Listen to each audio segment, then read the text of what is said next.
बहू कहाँ मर गई? अंदर से आवाज आई। जिंदा हूं माँ जी। तो फिर मेरी चाय क्यों अभी तक नहीं आई? कब से पूजा करके बैठी हूं। ला रही हूं माँ जी। बहू चाय के साथ भजिया भी ले आई। सास ने कहा, तेल का खिलाकर मारोगी क्या? बहू ने कहा, ठीक है माँ जी, ले जाती हूं। सास ने कहा, रहने दे, अब बना दिया है तो खा लेती हूं। सास ने भजिया उठाई और कहा, कितनी गंदी भजिया बनाई है तुमने। बहू कहती है, माँ जी मुझे कपड़े धोने हैं, मैं जाती हूं। बहू दरवाजे के पास छिपकर खड़ी हो गई। सास भजिया पर टूट पड़ी और पूरा भजिया खत्म कर दिया। बहू मुस्कुराई और काम पर लग गई। दोपहर के खाने का वक्त हुआ। सास ने फिर आवाज लगाई, कुछ खाने को मिलेगा? बहू ने आवाज नहीं दी। सास फिर चिल्लाई, भूखे मारोगी क्या? बहू आई, सामने खिचड़ी रख दी। सास गुस्से से बोली, ये क्या है? मुझे इसे नहीं खाना, इसे ले जाओ। बहू ने कहा, आपको डॉक्टर ने दिन में खिचड़ी खाने को कहा है, खाना तो पड़ेगा ही। सास मुंह बनाते हुए, हाँ तू मेरी मां बन जा। बहू फिर मुस्कुराई और चली गई। आज इनके घर पूजा थी। बहू सुबह 4 बजे से उठ गई। पहले स्नान किया, फिर फूल लाई, माला बनाई, रसोई साफ की, पकवान और भोजन बनाया। सुबह के 10 बज गए थे। अब सास भी उठ चुकी थी। बहू अब पंडित जी के साथ भगवान के वस्त्र तैयार कर रही थी। आज ऑफिस की छुट्टी भी थी। उसका पति भी घर पर था। पूजा शुरू हुई।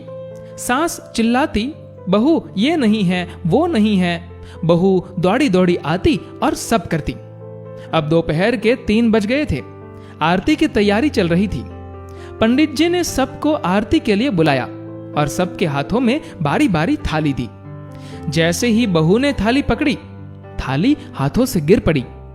शायद भोजन बनाते हुए बहू के हाथों में तेल लगा रह गया था, जिसे वो पोंछना भूल गई थी। सारे लोग तरह तरह की बातें करने लगे। कैसी बहू है, कुछ नहीं आता, एक काम भी ठीक से नहीं कर सकती, न जाने कैसी बहू उठा लाए। एक आरती की थाली भी संभाल नहीं सकी।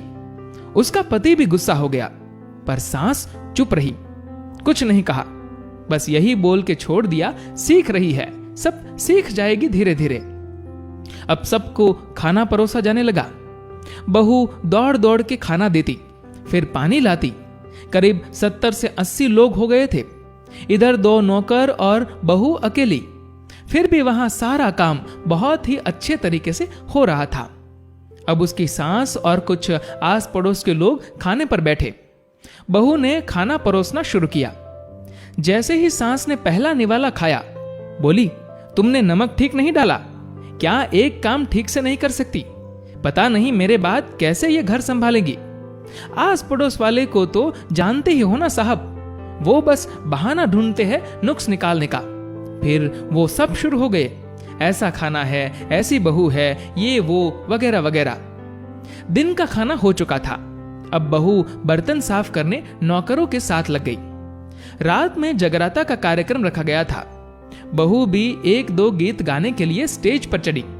सास जोर से चिल्लाई, मेरी नाक मत कटा देना, गाना नहीं आता तो मत गा, वापिस आ जा।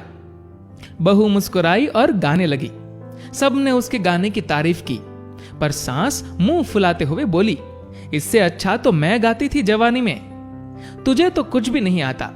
बहू मुस्कुराई और चली गई। अब रात का खाना खिलाया जा रहा था। उसके पति के ऑफिस के दोस्त साइड में ही ड्रिंक करने लगे। उसका पति चिल्लाता, थोड़ी बर्फ लाओ, तो सास चिल्लाती, यहां दाल नहीं है। फिर चिल्लाता, कोल्ड ड्रिंक्स नहीं है, पापड़ ले आओ। इधर उधर आखिरी में उसके पति की शराब गिर पड़ी और बोतल टूट गई। पति गुस्से में 2 थप्पड़ अपनी पत्नी को लगाते हुए कहता है, जाहिल कही की, देखकर नहीं कर सकती थी, तुझे इतना भी काम नहीं आता। सारे लोग देखने लगे। उसकी पत्नी रोते हुए कमरे की तरफ दौड़ी। फिर उसके दोस्तों ने कहा, क्या यार, पूरा मूड खराब कर दिया, यहां नहीं बुलाया होता, हम कहीं और पार्टी कर लेते। कैसी अनपढ़ गवार बीवी ला रखी है तूने, उसे तो मेहमानों की इज्जत और काम करना तक नहीं आता, तुमने तो हमारी बेइज्जती कर दी। अब आस पड़ोस की औरतों को और बहाना मिल गया था। वो कहने लगी, देखो क्या कर दिया तुम्हारी बहू ने, किसी काम की नहीं है। मैं तो कहती हूं अपने बेटे की दूसरी शादी करा दो, छुटकारा पाओ इस गवार से। सास उठी और अपने बेटे के पास जाकर उसे थप्पड़ मारा और कहा, अरे नालायक, तूने मेरी बहू को मारा, तेरी हिम्मत कैसे हुई, तेरी टांग तोड़ दूंगी। उसके बेटे के दोस्त कुछ कहने ही वाले थे कि उसकी मां ने घुरते हुए कहा, चुप, बिल्कुल चुप, यहां दारू पीने आए हो, जबकि पता है आज पूजा है और तुम्हें पार्टी करनी है। कैसे संस्कार दिए हैं तुम्हारे माता पिता ने? और किसने मेरी बहू को जाहिल बोला? जरा इधर आओ, चप्पल से मारूंगी अगर मेरी बहू को किसी ने एक शब्द भी कहा तो। अरे पापी, तूने उस लड़की को बस इसलिए मारा कि उससे तेरी शराब की बोतल गिर गई। पापी, वो बच्ची सुबह 4 बजे से उठी है, घर का सारा काम कर रही है, ना सुबह से नाश्ता किया ना दिन का खाना खाया, फिर भी हंसते हुए, सबकी बातें सुनते हुए, ताने सुनते हुए घर के काम में लगी रही। तेरे यार दोस्तों को वो अच्छी नहीं लगी, जूते से मारूंगी तेरे दोस्तों को जो कभी उन्होंने ऐसा दोहराया। उसके यार दोस्त चुपके से खिसक लिए। अब सास बहू के कमरे में गई और बहू का हाथ पकड़कर बाहर लाई। सबके सामने कहने लगी, किसने कहा था अपनी बहू को घर से निकाल के दूसरी बहू ले आना? जरा सामने आओ। कोई सामने नहीं आया। फिर सास ने कहा, तुम जानते भी क्या हो इस लड़की के बारे में? ये मेरी मां भी है, बेटी भी।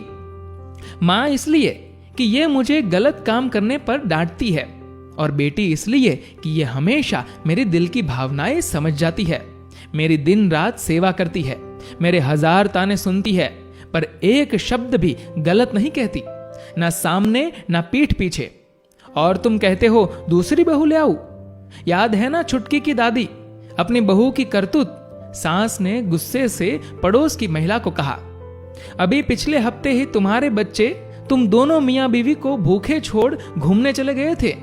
मेरी इसी बहू ने 7 दिनों तक तुम्हारे घर पर खाना पीना बनाया, यहां तक कि तुम्हारे पैर भी दबाती थी, और तुम इसे जाहिल बोलते हो। जाहिल तो तुम सब हो जो कोयले और हीरे में फर्क नहीं जानते। अगर आइंदा मेरी बहू के बारे में किसी ने एक लफ्ज भी बोला तो मुझसे बुरा कोई नहीं होगा, क्योंकि ये मेरी बहू नहीं है, मेरी बेटी है। बहू सिसकियां भरते हुए फिर कमरे में चली गई। सास ने एक प्लेट उठाई और भोजन परोसा और बहू के कमरे में खुद ले गई। सास को भोजन लाते देखा तो बहू ने कहा, अरे माँ जी, आप क्या कर रही हो, मैं खुद ले लेती। सास ने प्यार से ताना मारते हुए कहा, डर मत, इसमें जहर नहीं है, मार नहीं डालूंगी तुझे। तुझे नई सास चाहिए होगी, पर मुझे अभी भी तू ही मेरे घर की बहू चाहिए। बहू ने अपनी सास को रोते हुए गले से लगा लिया। सास भी रो दी पहली बार और कहा, चल खाना खा ले। फिर उसके आंसू पोंछते हुए बोली, अरे तू मेरी बहू नहीं, मेरी बेटी है। कुछ रिश्ते बहुत मीठे होते हैं, बस बातें कड़वी होती हैं। बहू को प्यार देकर देखो, वो तुम्हारे परिवार के लिए अपने घर का आंगन छोड़कर आती है।